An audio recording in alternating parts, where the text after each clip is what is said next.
The Matrix captivated the world with its innovative concept, but unfortunately, the sequels produced by Warner Bros. Have not been able to recreate the same level of excitement as the original film. So now, after the latest box office failure of The Matrix Resurrections, is it time to go back to the drawing table and reinvent the formula for Matrix 5? Well, let's dive straight in and find out. First off, The Matrix needs to reinvent itself after Resurrections' failure. When the original movie came out back in '99, it was a cultural phenomenon. People lined up outside theaters dressed as Neo, Trinity, and Morpheus, copying their cool moves and all that. Oh, and then there was this subculture brewing up underneath that with the blue and red pill concepts. The point is, it was extremely impactful, and to this day, sci-fi movies continue to carry tropes from this masterpiece. But of course, much like any media property that turns into a franchise, Warner Bros. Had to milk this new cash cow machine they discovered too. So they did what most studios do and tried to catch lightning in a bottle again. Don't get us wrong, Reloaded and Revolutions weren't actually that bad. In fact, they even explored some super interesting elements of the franchise that had previously been left unanswered. Then again, it just wasn't great, which is what the franchise needs to be. Now, to be fair, the series did go on a pretty long hiatus after Revolutions, but when Warner Bros.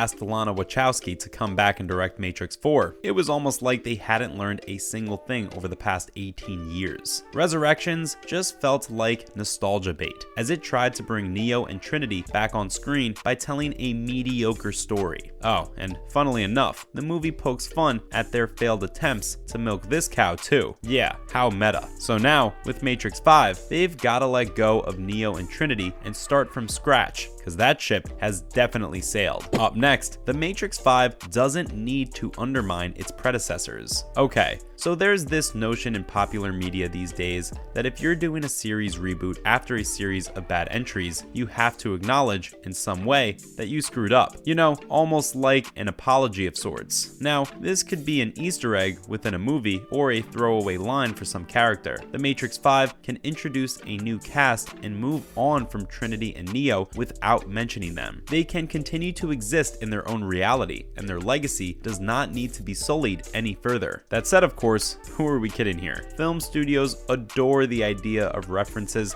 that harken back and evoke nostalgia in you. Still, it needs to be very carefully placed. After all, even if people didn't particularly like the 3 sequels, they deserve to be treated with respect. What's more, we should remember that for Matrix 5 to really shed any weight of its predecessors, we need Matrix 4 to happen. That sounds like a weird concept, right? Well, let us explain. When Lana Wachowski returned to direct Resurrections, the decision to continue with Neo and Trinity was already a big point of contention. And if they'd scrapped that and gone with something new entirely, then the backlash would have been even bigger, especially after 18 years. This confirmation and reminder aim to help fans accept a new direction for Matrix 5 by showing that the previous approach will not work. What's more, Neo and Trinity got the perfect ending in Resurrections. Now, people love to throw shade at Matrix 2 and 3 because of the way they deal with our 2 main characters, and honestly, there is some truth to it.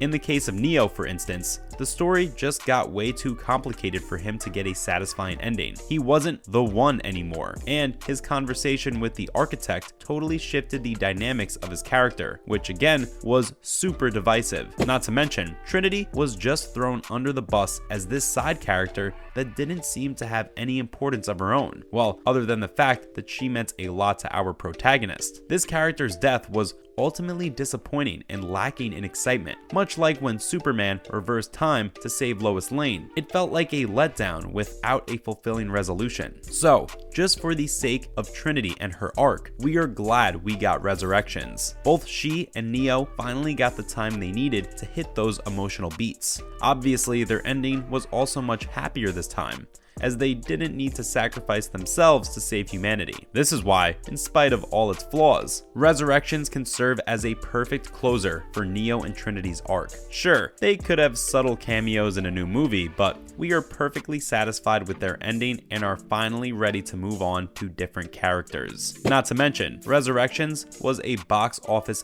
failure. Yeah, we know, low blow and all that, but there's no point in running away from the truth. From the get-go, Matrix 4 didn't seem like something that would end up being hugely profitable for Warner Bros. And the only thing it had going for it was that, well, it would bring some fans in with the promise of nostalgia. Even the trailers were hyper-focused on Neo seeing familiar faces again. Oh, and then there was the fact that it was released during a pandemic and was made available for streaming immediately. So, with all these factors combined, we knew it would struggle at the box office. What we didn't know, however, was just how bad it was going to perform, and phew, let us tell you, it was pretty ugly. With a budget of $190 million, the movie had quite a financial investment. While this may seem insignificant in light of the franchise's past success, it is worth considering that the film was released 18 years after the previous installment. This time gap is a risk, especially given the high budget. Why? Well, because not only does a pretty big chunk of modern audiences not have nostalgia for the original masterpiece, but people also don't seem to look at the two sequels very fondly. So it was always going to be a massive gamble, which didn't quite pay off. Yep, it only raked in $157.3 million in the end, making it a huge financial failure. Coming up, the Matrix creator doesn't want to overdo it either. Even though Resurrections was a huge loss for Warner Bros., we'd already heard its creators talk about how it was never meant to be this cash cow for the company. In fact, Lana Wachowski even said that she wasn't going to return to the franchise, and it was only when her parents died that she came up with the idea. For her, it was about coping with these losses by revisiting Neo and Trinity, as they provided a sense of comfort and familiarity. So bringing them back and finding solace in their story was important. At the same time though, now that their chapter's been closed, there's no need to return to them, at least for now. After all, if there's one thing that's worth acknowledging about the Matrix franchise, it's that they've never really made a movie that's only motivated by money. And this is why, heading into Matrix 5, they have to keep the same attitude. If they can't develop a great original story, then there's no need to make a new movie. What's more, if it takes another decade for someone to brainstorm a cool idea, then so be it. As a franchise, Matrix transcends time in a way that it's always going to be relevant. So there's not really this ticking time bomb on it like some other sci-fi franchises. Not to mention, the IP is still very strong, despite all the flops it's had, which means that Resurrection's financial failure shouldn't prevent any future installments from taking off. Moving on, Warner Bros. Will make Matrix 5 without the Wachowskis. Yeah, this doesn't sound great at first because it's a bit disingenuous to reboot a franchise without having the original creators on board. Then again, it's not like the Wachowskis have been able to truly realize the series' potential either. So it may need to change hands and go to someone else. Of course, they have to find a strong vision for it first. Like, no one wants J.J. Abrams to make the next Matrix movie. Well, now that we've said it, probably many people would take that because he's a master of feeding nostalgia into new settings. It seems likely that Warner Bros. Would not hesitate to produce a Matrix 5 film without the involvement of the Wachowskis, as this was apparently the original plan for the film Matrix Resurrections before Lana Wachowski joined the production. What's more, while Keanu Reeves emphasized the importance of having the Wachowskis lead any future Matrix entry, we're sure this wouldn't be any issue if, well, none of the OG cast or crew are involved anyways. It is understandable that this news may be disappointing for long-standing fans of the franchise. However, a fresh perspective from someone new is necessary for a restart of the franchise to occur. With this,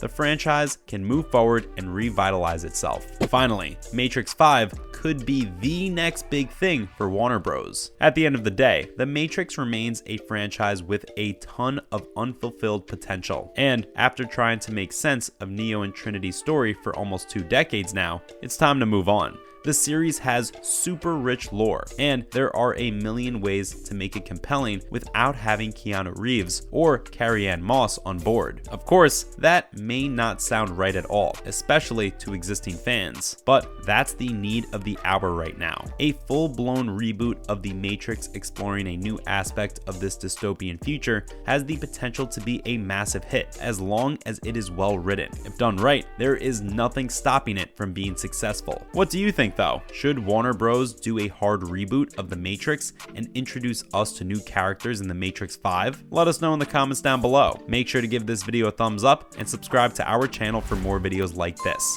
See you at the next one.